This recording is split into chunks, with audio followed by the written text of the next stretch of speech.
Hey everyone, in this video I'll show you the exact steps to manage multiple client projects as a freelancer in Asana.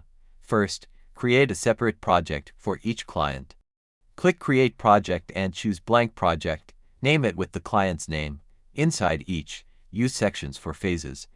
Add sections like design and feedback. This keeps each project's workflow clear. Now, centralize your view with My Tasks. Your homepage is My Tasks. All your tasks from every project appear here. Drag tasks into today, upcoming, and later to plan your daily work across clients. Use colors for quick identification. For each client project, add a unique color. Click the project name, select Project Settings, and pick a color. This organizes your sidebar.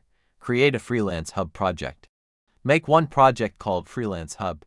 Inside, create a task for each active client.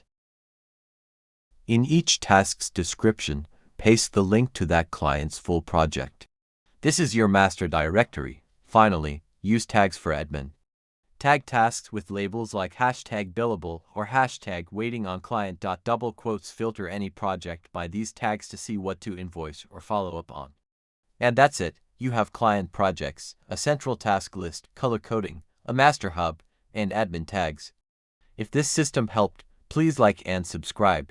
See you next time.